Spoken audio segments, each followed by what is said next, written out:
أشهد أن لا إله إلا الله وحده لا شريك له وأشهد أن محمدا عبده ورسوله أما بعد فأعوذ بالله من الشيطان الرجيم بسم الله الرحمن الرحيم الحمد لله رب العالمين الرحمن الرحيم مالك يوم الدين إياك نعبد وإياك نستعين اهدنا الصراط المستقيم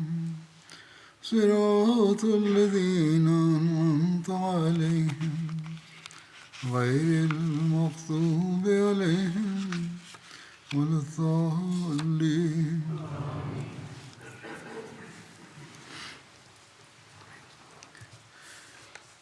Hudaibiya സന്ധിയെ സംബന്ധിച്ചാണ് പറഞ്ഞു വരുന്നത്.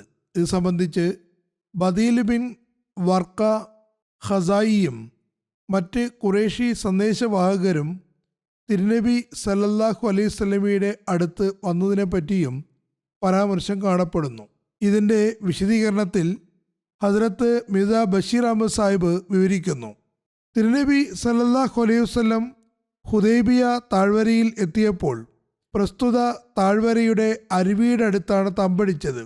ഈ സ്ഥലത്തുള്ള ഒരു പ്രദേശത്തിൽ താമസിക്കുന്ന ഖസായി ഗോത്രത്തിലെ ഒരു അറിയപ്പെടുന്ന നേതാവ് ബദീൽ ബിൻ വർക്ക തൻ്റെ ഏതാനും സുഹൃത്തുക്കളെയും കൂട്ടി തിരുനബി സല്ലല്ലാഹു അലൈഹി വസല്ലമയുമായി കൂടിക്കാഴ്ചയ്ക്ക് വന്നു. അയാൾ നബി സല്ലല്ലാഹു അലൈഹി വസല്ലമിനോട് പറഞ്ഞു, മക്കയിലെ മൂപ്പന്മാർ യുദ്ധത്തിനു വേണ്ടി തയ്യാറായി നിൽക്കുകയാണ്. അവർ ഒരിക്കലും താങ്കളെ മക്കയിൽ പ്രവേശിക്കാൻ സമ്മതിക്കുകയില്ല. നബി സല്ലല്ലാഹു അലൈഹി വസല്ലം പറഞ്ഞു, ഞങ്ങൾ യുദ്ധത്തിനുള്ള ഉദ്ദേശവുമായിട്ടല്ല വന്നിട്ടുള്ളത്, മറിച്ച് ഉംറ ചെയ്യുക എന്ന നെയ്യത്തുമായാണ് വന്നിട്ടുള്ളത്. കഷ്ടകരമെന്ന് പറയട്ടെ, ഇങ്ങനെയൊക്കെ ആയിട്ടും യുദ്ധാഗ്നി മക്കയിലെ ഖുറൈശികളെ കത്തിച്ച് ചാമ്പലാക്കിയിരിക്കുന്നു. എന്നിട്ടും അവർ പിന്മാറുന്നില്ല. ഞാൻ അവരുമായി ഒരു കാര്യത്തിൽ സന്ധി ചെയ്യാനും തയ്യാറാണ്. അവർ എനിക്കെതിരെയുള്ള യുദ്ധം നിർത്തിവെച്ച് എന്നെ മറ്റുള്ളവരോടൊപ്പം സ്വതന്ത്രമായി വിടുക. എന്നാൽ അവരെൻ്റെ നിർദ്ദേശത്തെ തിരസ്കരിക്കുകയും യുദ്ധാഗ്നി കത്തിച്ച് നിർത്തുകയുമാണെങ്കിൽ എൻ്റെ ജീവൻ ആരുടെ കയ്യിലാണ് ഉള്ളത് അവനാണ് സത്യം. പിന്നെ ഈ വഴിയിൽ എൻ്റെ ജീവൻ ത്യജിക്കപ്പെടുന്നതുവരെ, അതല്ലെങ്കിൽ എനിക്ക് വിജയം കിട്ടുന്നതുവരെ ഞാനും പിന്മാറുന്നതല്ല. ഞാൻ അവരുമായി പൊരുതി നശിപ്പിക്കപ്പെടുകയാണെങ്കിൽ പിന്നെ കഥകൾ തീരുന്നു. എന്നാൽ അള്ളാഹു എനിക്ക് വിജയം നൽകുകയും ഞാൻ കൊണ്ടുവന്ന ദീനിന് വിജയം നൽകുകയുമാണെങ്കിൽ പിന്നെ മക്കക്കാർ വിശ്വസിക്കുന്ന കാര്യത്തിൽ അമാന്തം കാണിക്കരുത്. ഈ ആത്മാർത്ഥവും ഉള്ളിലേക്കുന്നതുമായ പ്രഭാഷണം ബദീൽ ബിൻ വർക്കയെ വളരെയേറെ സ്വാധീനിച്ചു. അയാൾ തിരുനബി സല്ലല്ലാഹു അലൈഹി വസല്ലമയോട് പറഞ്ഞു, എനിക്ക് താങ്കൾ സാവകാശം തന്നാലും ഞാൻ മക്കയിൽ പോയി താങ്കളുടെ സന്ദേശം എത്തിക്കാം, രഞ്ജിപ്പിന് പരിശ്രമിക്കാം. തിരുനബി സല്ലല്ലാഹു അലൈഹി വസല്ലം അനുമതി നൽകി. ബദീൽ തൻ്റെ ഗോത്രത്തിലെ ഏതാനും ആളുകളെയും കൂട്ടി മക്കയിലേക്ക് പുറപ്പെട്ടു. ബദീൽ ബിൻ വർക്ക മക്കയിലെത്തി ഖുറൈശികളെ ഒരുമിച്ച് കൂട്ടി അവരോട് പറഞ്ഞു, ഞാൻ മുഹമ്മദ് റസൂലുള്ളാഹി സ്വല്ലല്ലാഹു അലൈഹി വസല്ലമയുടെ അടുക്കൽ നിന്നാണ് വന്നിട്ടുള്ളത്. എനിക്ക് മുന്നിൽ അദ്ദേഹം ഒരഭിപ്രായം വെച്ചിട്ടുണ്ട്. നിങ്ങൾ അനുമതി നൽകുന്നുവെങ്കിൽ ഞാനത് വ്യക്തമാക്കാം. അപ്പോൾ ഖുറൈശികളിലെ ആവേശഭരിതരും ഉത്തരവാദിത്തമില്ലാത്തവരുമായ ആളുകൾ പറഞ്ഞു, ഞങ്ങൾ ആ വ്യക്തിയുടെ ഒരു കാര്യവും കേൾക്കാൻ തയ്യാറല്ല. അതായത് തിരുനബി സല്ലല്ലാഹു അലൈഹി വസല്ലമയുടെ യാതൊരു കാര്യവും കേൾക്കാൻ തയ്യാറല്ല. പക്ഷേ കാര്യബോധമുള്ള ആളുകൾ പറഞ്ഞു, അതെ, എന്ത് അഭിപ്രായമാണെങ്കിലും അത് ഞങ്ങളെ കൂടി അറിയിക്കുക. അപ്പോൾ ബദീൽ തിരുനബി സല്ലല്ലാഹു അലൈഹി വസല്ലമിൻ്റെ അഭിപ്രായം അവിടെ ആവർത്തിച്ച് കേൾപ്പിച്ചു. ആ സമയത്ത് സഖീഫ് ഗോത്രത്തിലെ വളരെ പ്രബലനായ നേതാവ് ഉർവ ബിൻ മസൂദ് മക്കയിലുണ്ടായിരുന്നു. അയാൾ എഴുന്നേറ്റ് നിന്ന് പൗരാണിക അറബി ശൈലിയിൽ ഖുറൈശികളോട് പറഞ്ഞു, ജനങ്ങളെ, ഞാൻ നിങ്ങളുടെ പിതാവിൻ്റെ സ്ഥാനത്തല്ലേ ഉള്ളത്? ആളുകൾ പറഞ്ഞു, അതെ. പിന്നെ അദ്ദേഹം ചോദിച്ചു, നിങ്ങൾ എൻ്റെ മക്കളെപ്പോലെയല്ലേ? അവർ പറഞ്ഞു, അതെ, ഞങ്ങൾ മക്കളെപ്പോലെ തന്നെയാണ്. തുടർന്ന് ഉർവ ചോദിച്ചു, നിങ്ങൾക്ക് എന്നെപ്പറ്റി എന്തെങ്കിലും വിശ്വാസക്കുറവുണ്ടോ? ഖുറൈശികൾ പറഞ്ഞു, ഒരിക്കലുമില്ല. അദ്ദേഹം പറഞ്ഞു, അങ്ങനെയാണെങ്കിൽ എൻ്റെ അഭിപ്രായത്തിൽ മുഹമ്മദ് സല്ലല്ലാഹു അലൈഹി വസല്ലം നിങ്ങൾക്ക് മുന്നിൽ ഉചിതമായ സംഗതിയാണ് വെച്ചിട്ടുള്ളത്. നിങ്ങൾ ഈ അഭിപ്രായം സ്വീകരിക്കുകയാണ് വേണ്ടത്. നിങ്ങൾ അനുവദിക്കുന്നുവെങ്കിൽ ഞാൻ നിങ്ങൾക്ക് വേണ്ടി മുഹമ്മദ് സല്ലല്ലാഹു അലൈഹി വസല്ലമിൻ്റെ അടുക്കൽ പോയി കൂടുതൽ കാര്യങ്ങൾ സംസാരിക്കാം. ഖുറൈശികൾ പറഞ്ഞു, തീർച്ചയായും താങ്കൾ പോയി സംസാരിച്ചു കൊള്ളുക. ഉർവ നബി സല്ലല്ലാഹു അലൈഹി വസല്ലമയുടെ സവിധത്തിലെത്തി അതിൻ്റെ വിശദീകരണത്തിൽ എഴുതുന്നു.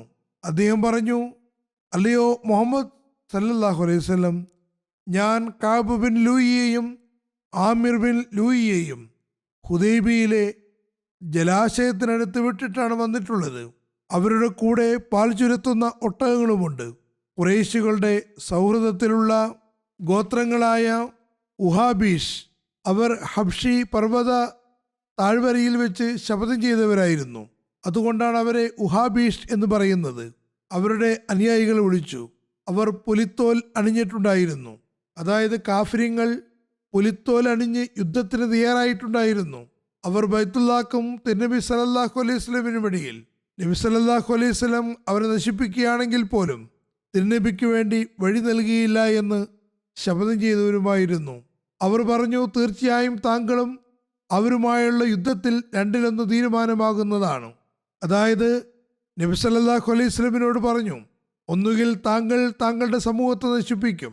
ഇന്നുവരെയും ഒരാളും തന്നെ സ്വന്തം സമൂഹത്തെ നശിപ്പിക്കുകയും തങ്ങളുടെ ഭവനങ്ങളെ നശിപ്പിക്കുകയും കൂടെയുള്ള ആളുകളെ നിന്ദ്യരാക്കുകയും ചെയ്തതായി കേട്ടിട്ടില്ല. അതായത് നബി സല്ലല്ലാഹു അലൈഹി വസല്ലമിന്റെ കൂടെയുള്ളവർ ഭീരുക്കളാണെന്ന് പറഞ്ഞ് ഭയപ്പെടുത്താൻ ശ്രമിക്കുകയായിരുന്നു. അയാൾ സഹാബാക്കളെ സംബന്ധിച്ച് ദുർധാരണയോടുകൂടി പറഞ്ഞു, എനിക്ക് താങ്കളുടെ കൂടെ കാണാൻ കഴിയുന്ന പല മുഖങ്ങളും പിന്തിരിഞ്ഞോടുന്നവരാണെന്ന് തോന്നുന്നു. ഒരു നിവേദനത്തിൽ പറയുന്നു, ഇവരിൽ പലരുടെയും മുഖം അവരുടെ കുടുംബത്തെയും സ്വഭാവത്തെയും കുറിച്ച് എനിക്കറിയില്ല. അവർ പിന്തിരിഞ്ഞോടുമെന്നും താങ്കളെ ഒഴിവാക്കുമെന്നുമാണ് ഞാൻ കരുതുന്നത്. വേറൊരു നിവേദനത്തിൽ പറയുന്നു, താങ്കൾ ഖുറൈശികളുമായി യുദ്ധം ചെയ്യുകയാണെങ്കിൽ ഇവർ താങ്കളെ ഖുറൈശികളുടെ കയ്യിൽ ഏൽപ്പിക്കുന്നതാണ്. അങ്ങനെ അയാൾ നബി സല്ലല്ലാഹു അലൈഹി വസല്ലമിനെ സ്വാധീനിക്കാനും ഭയപ്പെടുത്താനും ശ്രമിച്ചു. അവർ താങ്കളെ ബന്ദിയാക്കുകയാണെങ്കിൽ പിന്നെ അതിനേക്കാളും പ്രയാസകരമായ മറ്റെന്താണുള്ളത്? ആ സമയത്ത് നബി സല്ലല്ലാഹു അലൈഹി വസല്ലമിന്റെ പിന്നിൽ ഇരിക്കുകയായിരുന്ന ഹസ്രത്ത് അബൂബക്കറിന് ദേഷ്യം വന്നു. അദ്ദേഹം പറഞ്ഞു, നിങ്ങൾ നിങ്ങളുടെ വിഗ്രഹമായ ലാത്തിനെ ഉമ്മ വെച്ച് കഴിച്ചു കൂട്ടുക, അതായത് അതിനെ പൂജിച്ചു കൊള്ളുക. മറ്റു കാര്യങ്ങളൊന്നും ഞങ്ങളോട് പറയേണ്ട. ഞങ്ങൾ തിരുനബി സല്ലല്ലാഹു അലൈഹി വസല്ലമയെ ഉപേക്ഷിക്കുമെന്നാണോ കരുതിയത്? അപ്പോൾ ഉർവ ചോദിച്ചു, ഇതാരാണ്? അവർ പറഞ്ഞു, അബൂബക്കർ. അപ്പോൾ ഉർവ പറഞ്ഞു, ദൈവത്താണേ, എനിക്ക് മേൽ നിങ്ങളുടെ ഒരു ഔദാര്യമില്ലായിരുന്നുവെങ്കിൽ ഞാൻ ഇതിന് തീർച്ചയായും മറുപടി നൽകുമായിരുന്നു. ഏതോ കാലത്ത് ഉർവയോട് ഹദ്രത്ത് അബൂബക്കർ റളിയല്ലാഹു അൻഹു ഔദാര്യം ചെയ്തിട്ടുണ്ടായിരുന്നു. അത് സംബന്ധിച്ച് പറയുന്നു, ഉർവ ബ്ലഡ് മണി കൊടുക്കുന്നതിന് സഹായം അഭ്യർത്ഥിക്കുകയുണ്ടായി. അയാൾ ആരെയോ കൊല്ലുകയും അതിന് ബ്ലഡ് മണി കൊടുക്കാനും ഉണ്ടായിരുന്നു. അയാൾ സഹായം അഭ്യർത്ഥിച്ചപ്പോൾ ഒരാൾ 2 വേറൊരാൾ 3 ഒട്ടകങ്ങൾ കൊടുക്കുകയുണ്ടായി. അതേസമയം ഹദ്രത്ത് അബൂബക്കർ റളിയല്ലാഹു അൻഹു 10 ഒട്ടകങ്ങളെ കൊടുത്ത് സഹായിച്ചു. ഹദ്രത്ത് അബൂബക്കർ ഈ ഔദാര്യമാണ് ഉർവയോട് ചെയ്തത്. പിന്നെ ഉർവ നബി സല്ലല്ലാഹു അലൈഹി വസല്ലമിനോട് സംസാരം തുടർന്നു. അയാൾ സംസാരിച്ചു കൊണ്ടിരുന്നപ്പോൾ നബി സല്ലല്ലാഹു അലൈഹി വസല്ലമയുടെ താടിയിൽ തൊട്ടിരുന്നു. ഹദ്രത്ത് മുഗീറ ബിൻ ശുഅബ നബി സല്ലല്ലാഹു അലൈഹി വസല്ലമിന്റെ അടുക്കൽ വാളുമേന്തി നിന്നിരുന്നു. തലയിൽ യുദ്ധത്തൊപ്പിയും അണിഞ്ഞിട്ടുണ്ടായിരുന്നു. ഉർവ സംസാരിക്കാൻ മുന്നോട്ട് ഗമിക്കുമ്പോൾ അയാൾ തൻ്റെ കൈ മുന്നോട്ട് കൊണ്ടുവന്ന് നബി സല്ലല്ലാഹു അലൈഹി വസല്ലമിന്റെ പരിശുദ്ധ താടിയിൽ തൊടുമായിരുന്നു. അപ്പോൾ ഹദ്രത്ത് മുഗീറ തൻ്റെ വാളുകൊണ്ട് അയാളുടെ കൈ തട്ടിമാറ്റിക്കൊണ്ട് പറഞ്ഞു, ഈ വാൾ നിന്റെ അടുക്കലെത്തുന്നതിന് മുമ്പേ നബി സല്ലല്ലാഹു അലൈഹി വസല്ലമിന്റെ താടിയിൽ തൊടുന്നതിൽ നിന്ന് നിന്റെ കൈയിനെ നീ നിയന്ത്രിക്കുക. കാരണം ഒരു മുശ്രിക്കിന്റെ കൈ തിരുനബി സല്ലല്ലാഹു അലൈഹി വസല്ലമയുടെ താടിയിൽ തൊടുന്നത് ഉചിതമല്ല. ഉർവ തലയുയർത്തി ചോദിച്ചു, ഇതാരാണ്? ആളുകൾ പറഞ്ഞു, മുഗീറ ബിൻ ശുബ. ഒരു നിവേദനത്തിൽ പറയുന്നു, നബി സല്ലല്ലാഹു അലൈഹി വസല്ലം പറഞ്ഞു, ഇത് നിങ്ങളുടെ സഹോദരപുത്രൻ മുഗീറ ബിൻ ശുബയാകുന്നു. അയാൾ പറഞ്ഞു, നന്ദി കെട്ടവനെ, ഞാൻ നിന്റെ നന്ദികേടിനെ നന്നാക്കാൻ ശ്രമിച്ചിരുന്നില്ല. അതിൻ്റെ വിശദീകരണത്തിൽ പറയുന്നു, ഹസ്രത്ത് മുഗീറ ജാഹിലിയ കാലഘട്ടത്തിൽ കുറച്ച് ആളുകളുടെ കൂടെ പോവുകയായിരുന്നു.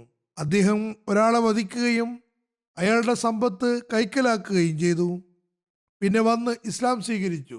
അപ്പോൾ നബി സല്ലല്ലാഹു അലൈഹി വസല്ലം പറഞ്ഞു, ഇസ്ലാമിനെ സംബന്ധിച്ചിടത്തോളം ഞാൻ നിന്നെ സ്വീകരിക്കുന്നു.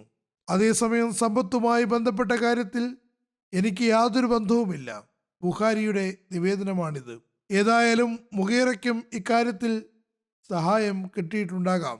ഉർവ സഹായിച്ചിട്ടുമുണ്ടാകാം. പിന്നെ ഉർവ നബി സല്ലല്ലാഹു അലൈഹി വസല്ലമിൻ്റെ സഹാബാക്കളെ ശ്രദ്ധാപൂർവം നോക്കാൻ തുടങ്ങി. നബി സല്ലല്ലാഹു അലൈഹി വസല്ലം ഉമിനീര് തുപ്പുമ്പോൾ സഹാബാക്കൾ അത് കൈകളിലാക്കുകയും തങ്ങളുടെ മുഖത്തും നെഞ്ചത്തും തേക്കുകയും ചെയ്തിരുന്നു. നബി സല്ലല്ലാഹു അലൈഹി വസല്ലം സഹാബാക്കൾക്ക് കൽപ്പന കൊടുക്കുമ്പോൾ അവരത് ഉടൻ തന്നെ പ്രാവർത്തികമാക്കിയിരുന്നു. നബി സല്ലല്ലാഹു അലൈഹി വസല്ലം ഒതു ചെയ്യുമ്പോൾ അതിൻ്റെ വെള്ളം കരസ്ഥമാക്കാൻ മത്സരിക്കുമായിരുന്നു. ഒരു മുടി പോലും താഴെ വീഴാൻ ഇടവരുത്തുമായിരുന്നില്ല. മറിച്ച് അതും കൈക്കലാക്കുമായിരുന്നു. നബി സല്ലല്ലാഹു അലൈഹി വസല്ലമയ്ക്ക് മുന്നിൽ അവർ ശബ്ദം താഴ്ത്തിയിരുന്നു. തിരുനബി സല്ലല്ലാഹു അലൈഹി വസല്ലമയോടുള്ള ആദരവ് കാരണം അവർ നബി സല്ലല്ലാഹു അലൈഹി വസല്ലമിനെ കണ്ണു വെട്ടിച്ചു നോക്കുകയോ മുഖമുയർത്തി നോക്കുകയോ ചെയ്യുമായിരുന്നില്ല. അങ്ങനെ ഉർവ നബി സല്ലല്ലാഹു അലൈഹി വസല്ലമുമായി സംസാരം പൂർത്തിയാക്കിയപ്പോൾ നബി സല്ലല്ലാഹു അലൈഹി വസല്ലം ഉർവയോടും ബദീൽ ബിൻ വർക്കയോട് പറഞ്ഞ കാര്യങ്ങൾ തന്നെയാണ് പറഞ്ഞത്. ഒരു നിശ്ചിത കാലം വരെ രഞ്ജിപ്പിനുള്ള അഭിപ്രായവും പറയുകയുണ്ടായി. പിന്നെ ഉർവ ഖുറൈശികളുടെ അടുത്തെത്തി പറഞ്ഞു, ജനങ്ങളെ, ഞാൻ പ്രതിനിധി എന്ന നിലയ്ക്ക് രാജാക്കന്മാരുടെയും കൊട്ടാരങ്ങളിലും കൈസറിൻ്റെയും കിസ്രയുടെയും നജാഷിയുടെയും സദസ്സുകളിലും പോയിട്ടുണ്ട്. ദൈവത്താണ്, ഒരിക്കലും തന്നെ ഞാൻ മുഹമ്മദ് സല്ലല്ലാഹു അലൈഹി വസല്ലമിന്റെ അനുയായികൾ അദ്ദേഹത്തോട് കാണിക്കുന്നത് പോലെയുള്ള അനുസരണം ഈ രാജാക്കന്മാരുടെ ആളുകൾ അവരോട് കാണിക്കുന്നത് കണ്ടിട്ടില്ല. നബി സല്ലല്ലാഹു അലൈഹി വസല്ലം കാഫിരീങ്ങളെ സംബന്ധിച്ച് പറഞ്ഞ് ഭയപ്പെടുത്താൻ വന്നയാൾ ഈ സംഭവങ്ങളും ദൃശ്യങ്ങളും കണ്ടപ്പോൾ അതിൽ പ്രഭാവിതനായി. ആ കാര്യങ്ങൾ പോയി കാഫിരീങ്ങളോട് പറയുകയുമുണ്ടായി. പറയുന്നു, ദൈവത്താണ്, സഹാബാക്കൾ മുഹമ്മദ് സല്ലല്ലാഹു അലൈഹി വസല്ലമയോട് കാണിക്കുന്ന ആദരവ് ഒരാളും തന്നെ രാജാക്കന്മാരോട് കാണിക്കുന്നത് ഞാൻ കണ്ടിട്ടില്ല. അത്തരത്തിലുള്ള രാജാവിനെയും ഞാൻ കണ്ടിട്ടില്ല. അദ്ദേഹം ഉമിനീര് പുറത്തേക്ക് തുപ്പുമ്പോൾ അദ്ദേഹത്തിൻ്റെ കൂട്ടുകാർ അത് തങ്ങളുടെ കൈകളിലെടുത്ത് മുഖത്തും നെഞ്ചിലും തടവുന്നു. എന്തെങ്കിലും കൽപ്പന നൽകുമ്പോൾ അവരത് ഉടൻ തന്നെ പ്രാവർത്തികമാക്കുന്നു. ഒതു ചെയ്യുമ്പോൾ അതിൻ്റെ വെള്ളമെടുക്കാൻ മത്സരിക്കുന്നു. അദ്ദേഹത്തിൻ്റെ ശിരസിലെ മുടി പോലും താഴേക്ക് വീഴുമ്പോൾ അതെടുത്ത് സൂക്ഷിച്ചു വയ്ക്കുന്നു. അദ്ദേഹത്തിൻ്റെ മുന്നിൽ അദ്ദേഹത്തിൻ്റെ അനുയായികൾ ഉച്ചത്തിൽ സംസാരിക്കാറില്ല. ആദരവ് കാരണം ആരും തന്നെ അദ്ദേഹത്തിൻ്റെ മുഖത്തേക്ക് തുറിച്ചു നോക്കുന്നുമില്ല. അദ്ദേഹത്തിൻ്റെ അനുവാദം കൂടാതെ ആരും സംസാരിക്കുന്നില്ല. അദ്ദേഹം അനുവാദം നൽകുമ്പോൾ മാത്രമാണ് സഹാബാക്കൾ സംസാരിക്കുന്നത്. അനുവാദം കൊടുക്കുന്നില്ലെങ്കിൽ എല്ലാവരും നിശബ്ദരായിരിക്കുന്നു. അതോടൊപ്പം തന്നെ അയാൾ പറഞ്ഞു, അദ്ദേഹം നിങ്ങൾക്ക് മറ്റൊരു നന്മയെ സംബന്ധിച്ചും പറയുന്നു. അതായത് നബി സല്ലല്ലാഹു അലൈഹി വസല്ലം ഒരു നന്മയുടെ സംഗതിയാണ് പറയുന്നത്, അത് നിങ്ങൾ സ്വീകരിക്കുക. പറയുന്നു, തീർച്ചയായും ഞാൻ എൻ്റെ സമൂഹത്തെപ്പറ്റി മുൻകരുതൽ ചെയ്തിട്ടുണ്ട്. നിങ്ങൾ തീർച്ചയായും അറിഞ്ഞുകൊള്ളുക, അദ്ദേഹത്തോട് വാളുമായി പൊരുതാനാണെങ്കിൽ അദ്ദേഹവും നിങ്ങൾക്കെതിരെ വാൾ ഉപയോഗിക്കുന്നതാണ്. നിങ്ങൾ അവരുടെ സുഹൃത്തിനെ തടയുകയാണെങ്കിൽ, അതായത് തിരുനബി സല്ലല്ലാഹു അലൈഹി വസല്ലമയെ തടയുകയാണെങ്കിൽ, പിന്നെ അവരോട് എങ്ങനെയാണ് പെരുമാറുക എന്ന കാര്യം പോലും അവർ ഗണിക്കുന്നില്ല. അതാണ് ഞാൻ കരുതുന്നത്. ദൈവത്താണ്, ഞാൻ അദ്ദേഹത്തിൻ്റെ കൂടെയുള്ള സ്ത്രീകളെയും കണ്ടിട്ടുണ്ട്. അവർ അദ്ദേഹത്തെ നമ്മുടെ കയ്യിൽ വിട്ടു തരുന്നതല്ല. അല്ലയോ എൻ്റെ സമൂഹമേ, നിങ്ങളുടെ തീരുമാനം മാറ്റുക, അദ്ദേഹത്തിൻ്റെ അടുത്തേക്ക് പോവുക, അദ്ദേഹം നമുക്ക് മുന്നിൽ പറയുന്ന കാര്യങ്ങൾ സ്വീകരിക്കുക. അതായത് നബി സല്ലല്ലാഹു അലൈഹി വസല്ലമയുടെ രഞ്ജിപ്പിനുള്ള നിർദ്ദേശവും ഉംറ ചെയ്യാനുള്ള കാര്യവും അംഗീകരിച്ചു കൊടുക്കുക. അയാൾ തുടർന്നു, ഞാൻ നിങ്ങളുടെ ഗുണകാംക്ഷിയാണ്. അതോടൊപ്പം തന്നെ ബൈത്തുള്ള സന്ദർശിക്കാൻ വരുന്ന ഒരാൾക്കെതിരെ നിങ്ങളെ സഹായിക്കാൻ എനിക്ക് കഴിയില്ലെന്ന് ആശങ്കയുമുണ്ട്. അദ്ദേഹത്തിൻ്റെ പക്കൽ കുർബാനയ്ക്കുള്ള മൃഗങ്ങളുണ്ട്, അതിനെ അവർ ബലിയിറക്കുന്നതാണ്, പിന്നെ തിരിച്ചു പോകും.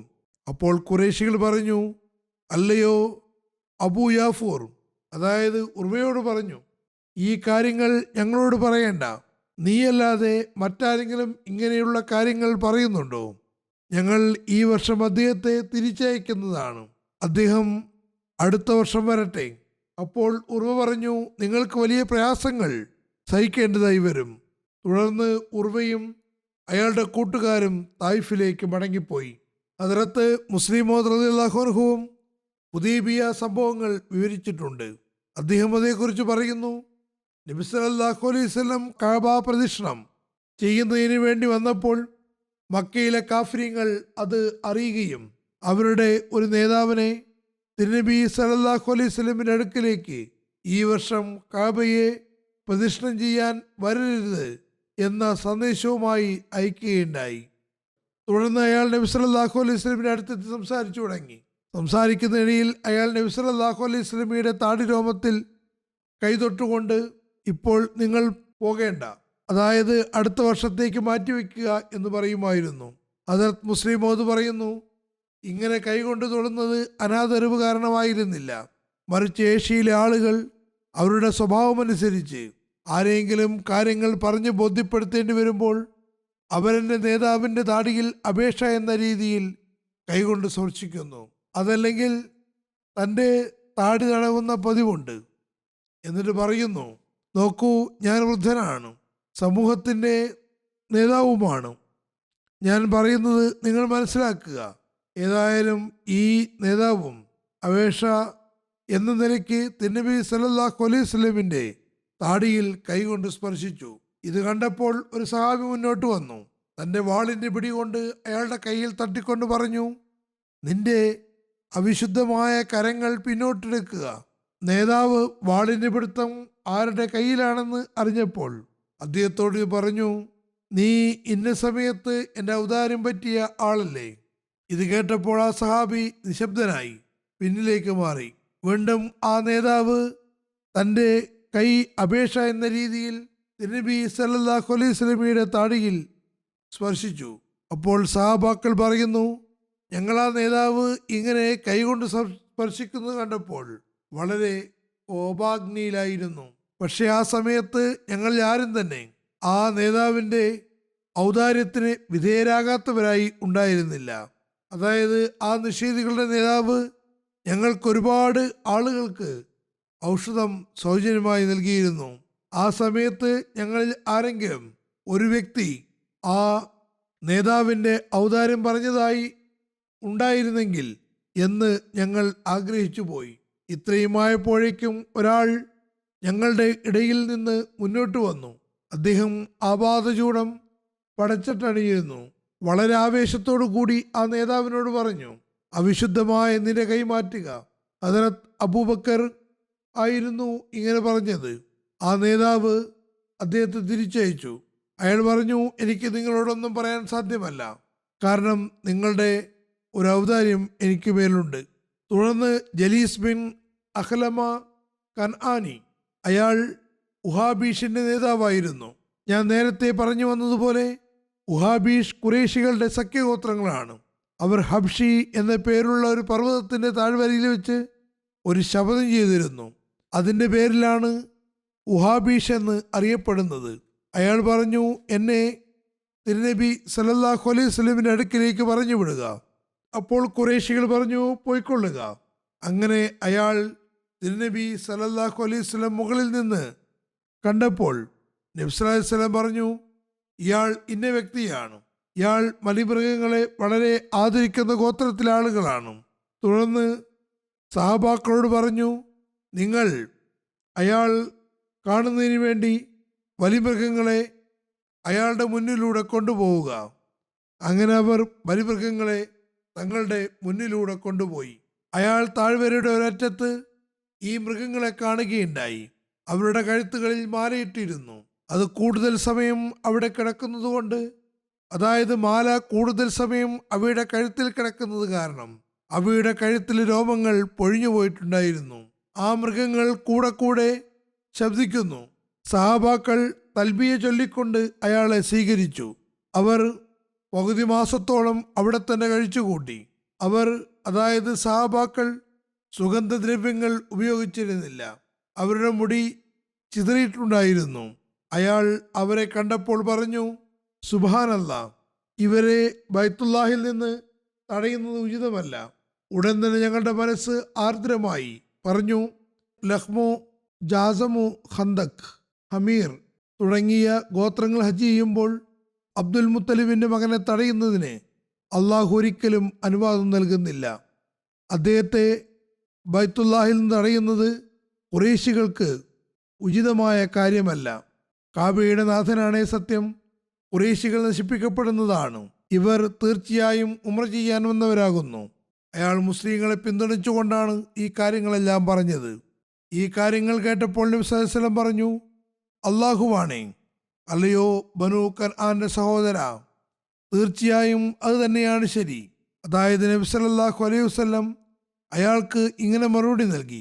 അയാൾ എത്രമാത്രം പ്രഭാവിതനായെന്നാൽ ഖുറൈശികളുടെ അടുക്കൽ പോയി പറഞ്ഞു, ഞാൻ മുസ്ലിങ്ങളുടെ പക്കൽ കണ്ട ഒരു കാര്യം വെച്ച് നോക്കുമ്പോൾ മുസ്ലിങ്ങളെ തടയുന്നത് ഒരിക്കലും അനുവദനീയമല്ല. ഞാൻ അവിടെ അവരുടെ മൃഗങ്ങളെ കണ്ടിരുന്നു.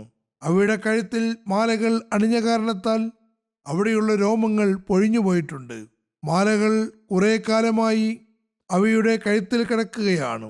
ആളുകളുടെ തലമുടി ചിതറിയിരിക്കുന്നു. ഇതെല്ലാം അവർ ബൈത്തുള്ള പ്രദക്ഷിണം ചെയ്യാൻ ആഗ്രഹിക്കുന്നത് കൊണ്ടാണ്. അള്ളാഹുവാണേ, ഞങ്ങൾ ഇക്കാര്യത്തിൽ നിങ്ങളുമായി ഉടമ്പടി ചെയ്തിട്ടില്ല.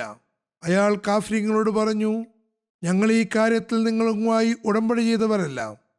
മാത്രമല്ല, ഞങ്ങൾ ഈ കാര്യത്തിൽ, അതായത് ബൈത്തുള്ളയുടെ ആദരവും മാന്യതയും അതിൻ്റെ അവകാശങ്ങൾ യഥാവിധി മാനിക്കുകയും ചെയ്യുന്ന ഒരാളെ തടുക്കുന്ന കാര്യത്തിൽ നിങ്ങളുമായി കരാർ ചെയ്തിട്ടുമില്ല. അവർ കുർബാനിക്കുള്ള മൃഗങ്ങളെയും കൊണ്ട് അവയുടെ സ്ഥാനങ്ങളിലേക്ക് പോകാൻ ആഗ്രഹിക്കുന്നു. ആരുടെ കയ്യിലാണോ എൻ്റെ ജീവനുള്ളത് അവനാണേ സത്യം. നിങ്ങൾ കഅബയിലേക്കുള്ള അവരുടെ വഴി ഒഴിവാക്കി കൊടുക്കുക. അല്ലാത്ത പക്ഷം ഞാൻ എൻ്റെ ആളുകളെയും കൊണ്ട് നിങ്ങളുടെ അടുക്കൽ നിന്ന് പോകുന്നതാണ്. അയാൾ പറഞ്ഞു, അവർക്ക് പോകാനും ഉംറ നിർവഹിക്കാനും അനുമതി നൽകുക. ഖുറൈശികൾ പറഞ്ഞു, അല്ലയോ ഹലീസ്, നിശബ്ദരാകൂ, ഞങ്ങൾ ഞങ്ങളുടെ ഇഷ്ടം പോലെയുള്ള നിബന്ധനകൾ അംഗീകരിപ്പിക്കുന്നതാണ്. മറ്റൊരു നിവേദനത്തിൽ പറയുന്നു, നീ ഇരിക്കുക, നീ ആറാബി, അതായത് ഗ്രാമീണവാസിയാണ്, നിനക്കൊന്നും അറിയില്ല. നബി സല്ലല്ലാഹു അലൈഹി വസല്ലമയെ പറ്റി ഒന്നും കേട്ടിട്ടില്ല. കാണുകയും കേൾക്കുകയും ചെയ്തതെല്ലാം വഞ്ചനയും വ്യാജവുമാകുന്നു. ഈ യാത്രയിൽ ഹദ്റത്ത് കഅബ് ബിൻ അജ്റയ്ക്ക് ഇഹ്റാമിൽ തലമുണ്ടനം ചെയ്യുന്നതിന് സാവകാശം കൊടുത്തതിനെ പറ്റിയും പറയുന്നു. അതിൻ്റെ വിശദീകരണത്തിൽ പറയുന്നു, ഹദ്റത്ത് കഅബ് ബിൻ അജ്റ നിവേദനം ചെയ്യുന്നു, ഞങ്ങൾ ഹുദൈബിയയിൽ എത്തിയപ്പോൾ നബി സല്ലല്ലാഹു അലൈഹി വസല്ലമയുടെ ഒപ്പമായിരുന്നു. ഞങ്ങൾ ഇഹ്റാം കെട്ടിയ അവസ്ഥയിലായിരുന്നു. മുശ്രിക്കീങ്ങൾ ഞങ്ങളെ വളഞ്ഞു വെച്ചു. എൻ്റെ മുടി നീണ്ടിട്ടുണ്ടായിരുന്നു. പേനുകൾ എൻ്റെ മുഖത്തേക്ക് വീഴുന്നുമുണ്ടായിരുന്നു. നബി സല്ലല്ലാഹു അലൈഹി വസല്ലം എൻ്റെ അടുക്കലൂടെ കടന്നു പോകുമ്പോൾ ചോദിച്ചു, നിന്റെ തലയിലുള്ള പേനുകൾ നിനക്ക് പ്രയാസം ഉണ്ടാക്കുന്നില്ലേ? ഞാൻ പറഞ്ഞു, അതെ. നബി സല്ലല്ലാഹു അലൈഹി വസല്ലം പറഞ്ഞു, നിന്റെ ഈ പ്രയാസങ്ങൾ ഇത്രത്തോളം ഉണ്ടാകുമെന്ന് ഞാൻ കരുതിയില്ല. പിന്നെ നബി സല്ലല്ലാഹു അലൈഹി വസല്ലം തലമുണ്ടനം ചെയ്യുന്നതിന് അനുമതി നൽകി. നീ തല ആദ്യം മുണ്ടനം ചെയ്യൂ എന്ന് പറഞ്ഞു. അപ്പോൾ അള്ളാഹു ഈ ആയത്ത് ഇറക്കുകയുണ്ടായി. ഫമൻ കാന മിൻകും മരീസൻ ഔ ബിഹി അസം മിൻ റാസിഹി ഫഫിദിയത്തുൻ മിൻ സിയാമിൻ ഔ സദഖത്തിൻ ഔ നുസുക്. നിങ്ങളിൽ ആരെങ്കിലും രോഗിയാവുകയോ അല്ലെങ്കിൽ ശിരസിൽ വല്ല പ്രയാസവും അനുഭവിക്കുകയാണെങ്കിൽ കുറച്ച് നോമ്പെടുത്തുകൊണ്ടോ സദക്ക കൊടുത്തുകൊണ്ടോ ബലി നൽകിക്കൊടുത്തുകൊണ്ടോ ഫിദിയ അഥവാ പ്രായശ്ചിത്തം നൽകേണ്ടതാണ്. അതായത് ഇത്തരം പ്രയാസകരമായ ഘട്ടങ്ങളിൽ തലമുണ്ടനം ചെയ്യാവുന്നതാണ്. ഇതിനിടയിൽ ഖുറൈശികളുടെ പ്രതിനിധിയായി മഹ്റസ് ബിൻ ഫഹമിനെ അയച്ച പരാമർശമുണ്ട്. നേരത്തെ ഖുറൈശികളിൽ നിന്ന് അനുവാദം വാങ്ങി പല ആളുകളും തിരുനബി സല്ലല്ലാഹു അലൈഹി വസല്ലമയുടെ അടുക്കൽ പ്രതിനിധിയായി വന്നിരുന്നു. ഏതായാലും മഹ്റാസ് ബിൻ ഫഹസിനെ പറ്റിയും പറയുന്നു. അയാൾ ഖുറൈശികളോട് പറഞ്ഞു, എന്നെ മുഹമ്മദ് സല്ലല്ലാഹു അലൈഹി വസല്ലമിന്റെ അടുക്കൽ പോകാൻ അനുവദിക്കുക. അങ്ങനെ അയാൾ വരുന്നത് കണ്ടപ്പോൾ തന്നെ നബി സല്ലല്ലാഹു അലൈഹി വസല്ലം അയാളെ പറ്റി പറഞ്ഞു, ഇയാൾ വളരെ ചതിയനാണ്. നിവേദനങ്ങളിൽ ഫാജിർ, ധിക്കാരി എന്ന പദവും വന്നിട്ടുണ്ട്. ഏതായാലും അയാൾ നബി സല്ലല്ലാഹു അലൈഹി വസല്ലമിന്റെ അടുക്കലെത്തിയപ്പോൾ നബി സല്ലല്ലാഹു അലൈഹി വസല്ലം ഉർവയോടും ബദീലിനോടും പറഞ്ഞ കാര്യങ്ങൾ തന്നെ ആവർത്തിച്ചു. പിന്നെ അയാൾ തൻ്റെ കൂട്ടുകാരുടെ അടുത്തേക്ക് തിരിച്ചുപോയി ഉണ്ടായ സംസാരങ്ങളെക്കുറിച്ച് അവർക്ക് അറിയിപ്പ് കൊടുക്കുകയും ചെയ്തു. നബി സല്ലല്ലാഹു അലൈഹി വസല്ലം ഇക്കാര്യത്തിൽ ഹദ്റത്ത് ഖറാഷ് ബിൻ ഉമയ്യയെ ഖുറൈശികളുടെ അടുക്കിലേക്ക് അയച്ചതിനെ പറ്റിയും കാണപ്പെടുന്നുണ്ട്. അതായത് നബി സല്ലല്ലാഹു അലൈഹി വസല്ലം ഒരു പ്രതിനിധിയെ അയക്കുകയുണ്ടായി. മുഹമ്മദ് ബിൻ ഇസാഖ് എഴുതുന്നു, നബി സല്ലല്ലാഹു അലൈഹി വസല്ലം തൻ്റെ ഒട്ടകപ്പുറത്ത് ഹദ്റത്ത് ഖറാഷ് ബിൻ ഉമയ്യയെ ഖുറൈശികളുടെ അടുത്തേക്ക് അയച്ചു. ഈ ഒട്ടകത്തിന്റെ പേര് സഅലബ് എന്നായിരുന്നു. ഖുറൈശി ആളുകളുടെ അടുത്തെത്തി സന്ദേശം എത്തിക്കാനാണ് അദ്ദേഹം വന്നത്. അപ്പോൾ ഇക്രിമ ബിൻ അബൂജഹൽ ഒട്ടകത്തിന്റെ പൂഞ്ഞകൾ അറുത്തുമാറ്റി. ഇക്രിമ ഈ പ്രതിനിധിയെ കൊല്ലാനും ഉദ്ദേശിച്ചിട്ടുണ്ടായിരുന്നു. എന്നാൽ ഉഹാബീഷ് ഗോത്രങ്ങൾ അയാളെ തടഞ്ഞപ്പോൾ അയാൾ ഖറാഷിനെ പോകാൻ അനുവദിച്ചു. അദ്ദേഹം നബി സല്ലല്ലാഹു അലൈഹി വസല്ലമിന്റെ അടുക്കലെത്തി പറഞ്ഞു. അദ്ദേഹത്തിന് അനുഭവിക്കേണ്ടി വന്ന കാര്യങ്ങളെല്ലാം നബി സല്ലല്ലാഹു അലൈഹി വസല്ലമിനെ അറിയിക്കുകയും ചെയ്തു. ഏതായാലും ഖുറൈശികൾ സമാധാനഭംഗമുണ്ടാക്കാൻ ശ്രമിക്കുകയായിരുന്നു. എന്നാൽ നബി സല്ലല്ലാഹു അലൈഹി വസല്ലം അതൊക്കെ മാപ്പാക്കി കൊടുത്തുകൊണ്ടിരുന്നു.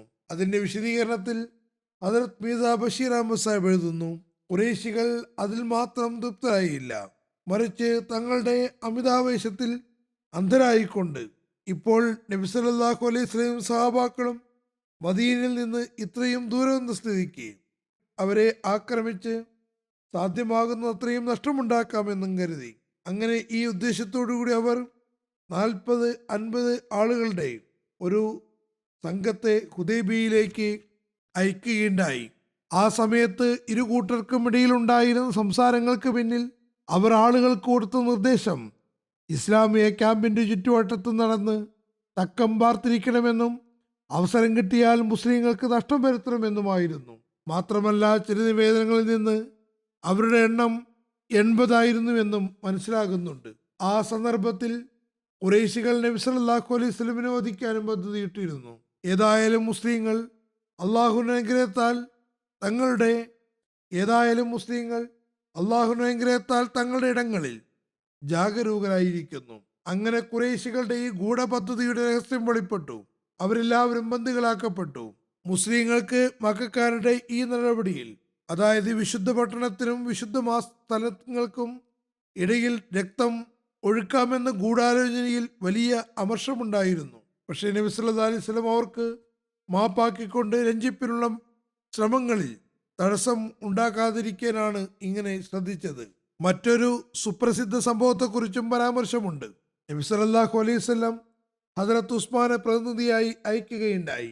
അല്ലാമ ബൈഹഖി ഉർവയിൽ നിന്ന് നിവേദനം ചെയ്യുന്നു, നബി സല്ലല്ലാഹു അലൈഹി വസല്ലം ഖുറൈശികളുടെ അടുക്കലേക്ക് അയക്കാൻ ഹദ്റത്ത് ഉമർ ബിൻ ഖത്താബിനെ വിളിക്കുകയുണ്ടായി. അപ്പോൾ അദ്ദേഹം പറഞ്ഞു, യാ റസൂലല്ലാഹ്, ഖുറൈശികൾ എൻ്റെ ശത്രുതയെക്കുറിച്ച് അറിയുന്നവരാണ്. അതുകൊണ്ട് എനിക്ക് എൻ്റെ ജീവനെക്കുറിച്ച് ഭയമുണ്ട്. ബനു അദിയിൽ ഒരാളും എന്നെ സംരക്ഷിക്കാൻ ഉണ്ടാകുന്നതല്ല. യാ റസൂലല്ലാഹ്, അങ്ങ് ആഗ്രഹിക്കുകയാണെങ്കിൽ ഞാൻ പോകുന്നതാണ്. പക്ഷേ നബി സല്ലല്ലാഹു അലൈഹി വസല്ലം അദ്ദേഹത്തോടൊന്നും പറഞ്ഞില്ല. അപ്പോൾ ഹദ്റത്ത് ഉമർ പറഞ്ഞു, യാ റസൂലല്ലാഹ്, മക്കയിൽ എന്നതിനേക്കാളും ആദരണീയനായ ഒരു വ്യക്തിയെക്കുറിച്ച് ഞാൻ നിങ്ങൾക്ക് പറഞ്ഞു തരാം. വലിയ കുടുംബബന്ധങ്ങളുള്ള ആളാണ്. അദ്ദേഹത്തിന് സംരക്ഷണം ലഭിക്കണം. അങ്ങ് ആഗ്രഹിക്കുന്ന അങ്ങയുടെ സന്ദേശം അവരിലേക്ക് എത്തിക്കുകയും ചെയ്യാം. ആ വ്യക്തി ഹദ്റത്ത് ഉസ്മാൻ ബിൻ അഫ്ഫാൻ ആകുന്നു.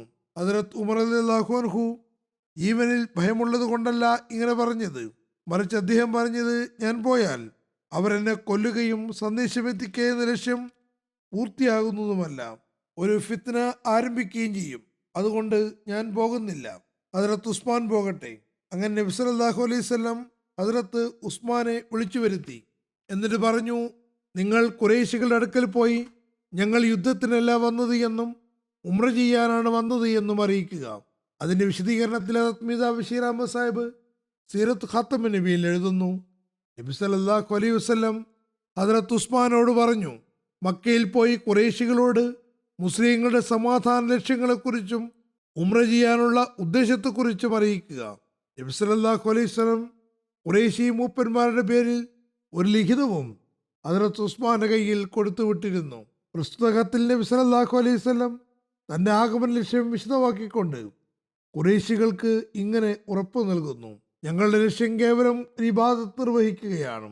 ഞങ്ങൾ തികച്ചും സമാധാനപരമായി ഉംറ നിർവഹിച്ചു തിരിച്ചു വരുന്നതാണ്. നബി സല്ലല്ലാഹു അലൈഹി വസല്ലം ഉസ്മാനോട് മക്കയിലെ ആവേശഭരിതരായ മുസ്ലിങ്ങളെ കാണാൻ ശ്രമിക്കണമെന്നും അവർക്ക് ധൈര്യം പകരണമെന്നും കുറച്ചുകൂടി ക്ഷമിക്കണമെന്നും പറയുകയുണ്ടായി. അള്ളാഹു എത്രയും വേഗം വിജയ കവാടങ്ങൾ തുറക്കുമെന്ന് അറിയിക്കാനും നിർദ്ദേശിച്ചിരുന്നു. നബി സല്ലല്ലാഹു അലൈഹി വസല്ലമിന് അതിൽ പൂർണ്ണ വിശ്വാസവും ഉണ്ടായിരുന്നു. ഈ സന്ദേശവുമായി ഹദ്റത്ത് ഉസ്മാൻ മക്കയിലേക്ക് പോയി.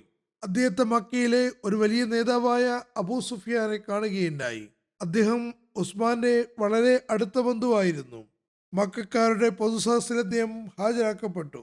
അതിൽ ഹദ്റത്ത് ഉസ്മാൻ ഹദ്റത്ത് നബി സല്ലല്ലാഹു അലൈഹി വസല്ലമിന്റെ കത്ത് സമർപ്പിച്ചു. അത് വിവിധ ഖുറൈശി മൂപ്പന്മാർ വെവ്വേറെ തന്നെ വായിക്കുകയുണ്ടായി. ഇതൊക്കെയായിട്ടും മുസ്ലിങ്ങൾക്ക് ഈ വർഷം തന്നെ മക്കയിൽ പ്രവേശിക്കാൻ പറ്റില്ല എന്ന ശാഠ്യത്തിൽ നിന്ന് അവരെല്ലാവരും ഉറച്ചു നിന്നു. ഹദ്റത്ത് ഉസ്മാൻ വല്ലാതെ നിർബന്ധിച്ചപ്പോൾ ഖുറൈശികൾ പറഞ്ഞു: നിങ്ങൾക്ക് വല്ലാത്ത ആഗ്രഹമുണ്ടെങ്കിൽ ഞങ്ങൾ വ്യക്തിപരമായി നിങ്ങൾക്ക് ബൈത്തുള്ള തവാഫ് ചെയ്യാൻ അവസരം നൽകാം. അവർ ഹദ്റത്ത് ഉസ്മാൻ തവാഫ് ചെയ്യാൻ ഓഫർ നൽകി. പക്ഷെ അതിൽ കൂടുതൽ ആളുകൾക്ക് സാധ്യമല്ല. ഹദ്റത്ത് ഉസ്മാൻ പറഞ്ഞു: നബി സല്ലല്ലാഹു അലൈഹി വസല്ലമിനെ മക്കയ്ക്ക് പുറത്ത് തടയുമ്പോൾ ഞാൻ എങ്ങനെ തവാഫ് ചെയ്യാനാണ്? പക്ഷേ ഖുറൈശികൾ സമ്മതിക്കുന്നുണ്ടായിരുന്നില്ല. അവസാനം ഹദ്റത്ത് ഉസ്മാൻ നിരാശനായി തിരിച്ചു വരാൻ തയ്യാറെടുപ്പ് നടത്തി. ആ സന്ദർഭത്തിൽ ദ്രോഹികളായ ആളുകൾ ഒരു ദ്രോഹം ചെയ്യാൻ ആഗ്രഹിച്ചു. അങ്ങനെ ഈ രഞ്ജിപ്പിനുള്ള ശ്രമത്തിൽ കൂടുതൽ അനുയായികളുമായി നിർദ്ദേശങ്ങൾ നേടാമെന്ന് അവർ കരുതി. അങ്ങനെ ഹദ്റത്ത് ഉസ്മാനെയും കൂട്ടുകാരെയും മക്കയിൽ തടഞ്ഞു വെച്ചു. തുടർന്ന് മക്കക്കാർ ഹദ്റത്ത് ഉസ്മാനെ വധിച്ചിരിക്കുന്നു എന്ന ഒരു കിംവദന്തി മുസ്ലിങ്ങൾക്കിടയിൽ പരക്കാനിടയായി. ഈ വാർത്ത എത്തിയപ്പോൾ നബി സല്ലല്ലാഹു അലൈഹി വസല്ലം അവിടെ ഒരു ജമാഅത്തിൽ നിന്ന് ബയ്യത്ത് വാങ്ങുകയുണ്ടായി. ഇത് ബയ്യത്ത് റിസ്വാൻ എന്നറിയപ്പെടുന്നു. അതിന്റെ വിശദീകരണത്തിൽ എഴുതുന്നു: ഹദ്റത്ത് ഉസ്മാന്റെ ഷഹാദത്ത് വാർത്ത ഹുദൈബിയയിൽ എത്തിയപ്പോൾ മുസ്ലിങ്ങൾക്കുള്ളിൽ വളരെ ശക്തമായ ഒരാവേശമുണ്ടായി. കാരണം ഹദ്റത്ത് ഉസ്മാൻ നബി സല്ലല്ലാഹു അലൈഹി വസല്ലമിന്റെ ജാമാതാവും ഉന്നത സഹാബാക്കളിൽപ്പെട്ട ആളുമായിരുന്നു. മക്കയിൽ ഇസ്ലാമിക പ്രതിനിധി എന്ന നിലയിലാണ് പോയത്. ആ ദിവസങ്ങളാകട്ടെ വിശുദ്ധ മാസത്തിലെ ദിവസങ്ങളുമായിരുന്നു. മക്കയും ആദരണീയമായ പ്രദേശങ്ങളിൽ ഉൾപ്പെടുന്നു. നബി സല്ലല്ലാഹു അലൈഹി വസല്ലം ഉടൻ തന്നെ മുസ്ലിങ്ങൾക്കിടയിൽ വിളംബരം നടത്തി. അവരെ ഒരു മിസ്വാക്ക് വൃക്ഷത്തിന് ചുവട്ടിൽ ഒരുമിച്ച് കൂട്ടി. അങ്ങനെ സഹാബാക്കൾ ഒരുമിച്ച് കൂടിയപ്പോൾ നബി സല്ലല്ലാഹു അലൈഹി വസല്ലം ഈ വാർത്ത ശരിയാണോ എന്ന് പരാമർശിച്ചു. ഈ കിട്ടിയ അറിയിപ്പ് ശരിയാണെങ്കിൽ അല്ലാഹുവാണേ, ഉസ്മാന് വേണ്ടി പകരം ചോദിക്കുന്നത് വരെ നമ്മൾ ഈ സ്ഥലത്ത് നിന്ന് മാറുന്നതല്ല. തുടർന്ന് ഇസ്മായിലിനെ ബയ്യത്ത് ചെയ്യുന്ന രീതി അനുസരിച്ച് നബി സല്ലല്ലാഹു അലൈഹി വസല്ലം സഹാബാക്കളോട് പറഞ്ഞു: വരുവിൻ, എൻ്റെ കയ്യിൽ കൈ തന്നുകൊണ്ട് ഇങ്ങനെ ശപഥം ചെയ്യുവിൻ: നിങ്ങളിൽ ആരും തന്നെ പിന്തിരിഞ്ഞ് പോകുന്നതല്ല. ഞങ്ങളുടെ ജീവൻ വെച്ച് കളിക്കേണ്ടി വന്നാലും ഒരവസരത്തിലും ഞങ്ങളുടെ സ്ഥലത്ത് നിന്ന് പിന്മാറുന്നതല്ല. ഈ വിളംബരമുണ്ടായപ്പോൾ സഹാബാക്കൾ ബയ്യത്ത് ചെയ്യുന്നതിന് വേണ്ടി പരസ്പരം മത്സരിച്ച് മുന്നേറുകയായിരുന്നു. അവിടെ ഉണ്ടായിരുന്ന 1400-500 മുസ്ലിങ്ങൾ ആ സമയത്ത് അതായിരുന്നു ഇസ്ലാമിൻ്റെ മൂലധനം. അവരുമായി തങ്ങളുടെ പ്രിയ യജമാനന്റെ കയ്യിൽ ഒരു കടി കൂടി തങ്ങളെ വിൽക്കാമായിരുന്നു. ബയ്യത്ത് നടക്കുമ്പോൾ നബി സല്ലല്ലാഹു അലൈഹി വസല്ലമിന്റെ ഇടത് കൈ വലത് കൈക്ക് മേൽ വെച്ച് ആണി കൊണ്ട് തളയ്ക്കുന്നത് പോലെയായിരുന്നു. എന്നിട്ട് പറഞ്ഞു: ഇത് ഉസ്മാന്റെ കൈയാകുന്നു. ഞാൻ കാരണം അദ്ദേഹം ഇവിടെ ഉണ്ടായിരുന്നുവെങ്കിൽ അത് ഉസ്മാന്റെ കൈയായിരുന്നു. കാരണം അദ്ദേഹം ഇവിടെ ഉണ്ടായിരുന്നുവെങ്കിൽ ഈ കച്ചവടത്തിൽ നിന്ന് ഒരിക്കലും പിന്മാറില്ലായിരുന്നു. പക്ഷേ ഇപ്പോൾ അദ്ദേഹം അള്ളാഹുവിൻ്റെയും അവൻ്റെ റസൂലിൻ്റെയും ജോലികളിൽ വ്യാപൃതരാണ്. അങ്ങനെ ഈ വൈദ്യുത കണക്കെ ഉണ്ടായ ദൃശ്യം സമാപിക്കുകയുണ്ടായി.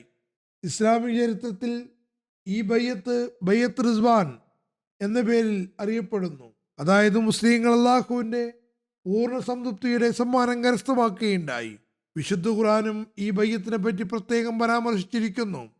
लक़द रज़ियल्लाहु अनिल मोमिनीन इज़ युबायिऊनक ताहत शजरत अलिमा मा फ़ी क़ुलूबिहिम व अंज़ल सकीनत अलैहिम व असाबहुम फ़तहन क़रीबा.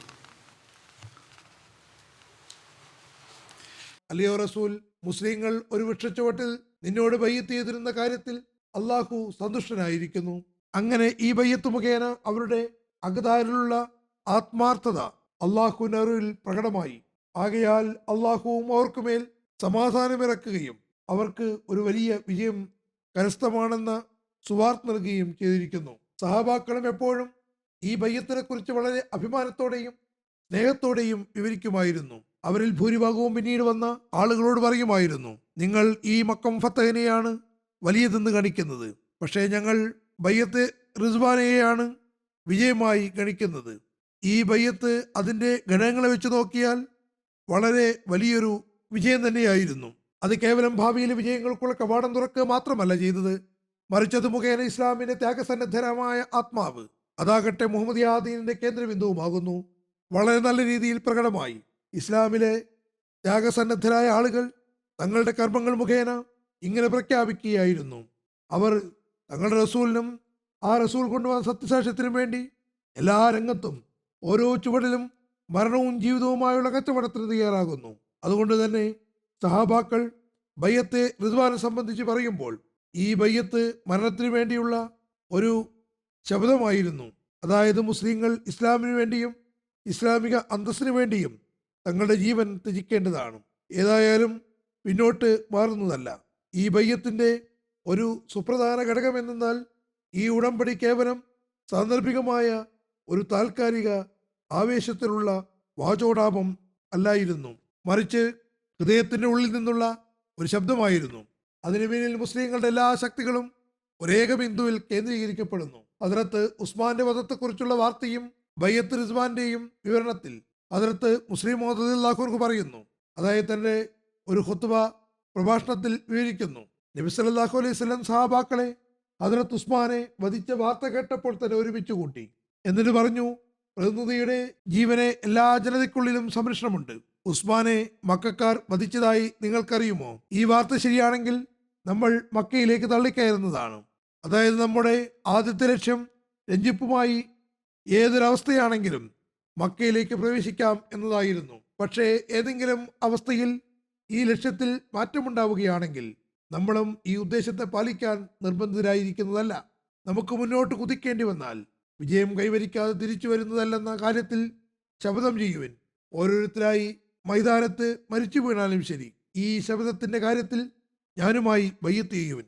നബി സല്ലല്ലാഹു അലൈഹി വസല്ലമിന്റെ ഈ വിളംബരം കേട്ട ഉടൻ തന്നെ 1600 പേരടങ്ങുന്ന ഈ സംഘം വളരെ ത്വരിതഗതിയിൽ 15,000 പേരുടെ ഒരു സൈന്യം പോലെ ആയിത്തീർന്നു. ഈ ശബ്ദത്തിന്റെ കാര്യത്തിൽ ഞാനുമായി ബയ്യത്ത് ചെയ്യുവൻ. നബി സല്ലല്ലാഹു അലൈഹി വസല്ലമിന്റെ ഈ വിളംബരം കേട്ട ഉടൻ തന്നെ 15,000 അടങ്ങുന്ന ഈ സംഘം വളരെ ത്വരിതഗതിയിൽ 1600 പേരുടെ ഒരു സൈന്യം പോലെ ആയിത്തീർന്നു. അവർ ഉന്മാദികളെപ്പോലെ പരസ്പരം വകഞ്ഞു മാറ്റി നബി സല്ലല്ലാഹു അലൈഹി വസല്ലമിന്റെ കൈകളിൽ ബയ്യത്ത് ചെയ്യുന്ന കാര്യത്തിൽ മുൻഗണന കിട്ടാൻ ശ്രമിക്കുകയായിരുന്നു. ഈ ബയ്യത്തിനെ സംബന്ധിച്ച് എല്ലാ ഇസ്ലാമിക ചരിത്രത്തിലും വളരെ പ്രാധാന്യമുണ്ട്. ഇത് വൃക്ഷച്ചുവട്ടിലെ ഉടമ്പടി എന്നാണ് അറിയപ്പെടുന്നത്.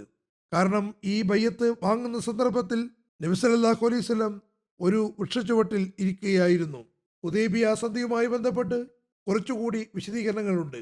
അത് ഇൻഷാ അല്ലാഹ് പിന്നീട് വിവരിക്കുന്നതാണ്. ഇനി ഞാൻ മറ്റൊരു കാര്യം കൂടി പറയാൻ ആഗ്രഹിക്കുന്നു. എല്ലാവർക്കും അറിയുന്നത് പോലെ യൂറോപ്പിലും വ്യവസ്ഥകൾ വളരെ ത്വരിതഗതിയിൽ യുദ്ധത്തിലേക്ക് നീങ്ങിക്കൊണ്ടിരിക്കുന്നു. ഉക്രൈനും റഷ്യയും തമ്മിലുള്ള യുദ്ധം പരക്കുമോ എന്ന ആശങ്കയുമുണ്ട്. യൂറോപ്പിലെ മറ്റ് രാജ്യങ്ങൾക്ക് ഭീഷണിയും വന്നുകൊണ്ടിരിക്കുന്നു. കർമ്മ നിരതമായ ഭൂരിപക്ഷം ആളുകളും സമാധാനം കാക്ഷിക്കുന്ന ലീഡർമാരും ഇതേക്കുറിച്ച് അസ്വസ്ഥരാണ്. ഏതായാലും ദുആ ചെയ്യുക.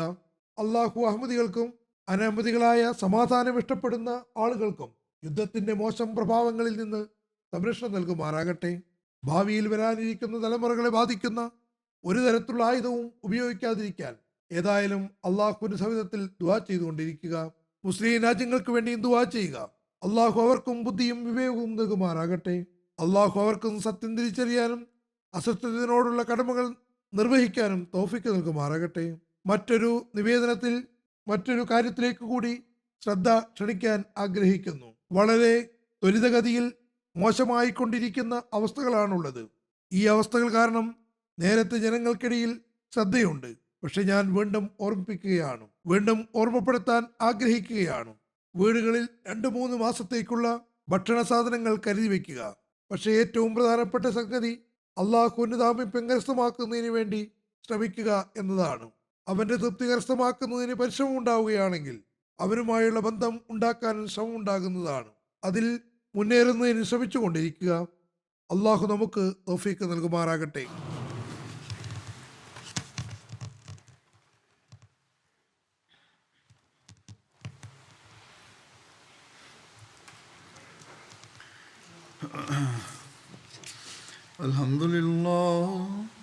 Alhamdulillah nahmaduhu wa nasta'inuhu wa nastaghfiruhu wa nu'minu bihi wa natawakkalu alayhi wa na'udhu billahi min shururi anfusina wa min sayyiati a'malina.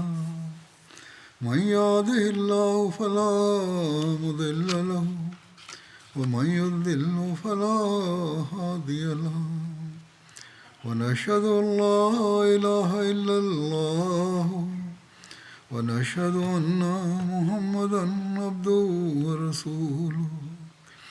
عباد الله رحمكم الله إن الله يأمر بالعدل والإحسان وإيتاء ذي القربى وينهى عن الفحشاء والمنكر والبغي يعظكم لعلكم تذكرون. اذكروا الله يذكركم وادعوه يستجب لكم ولذكر الله أكبر.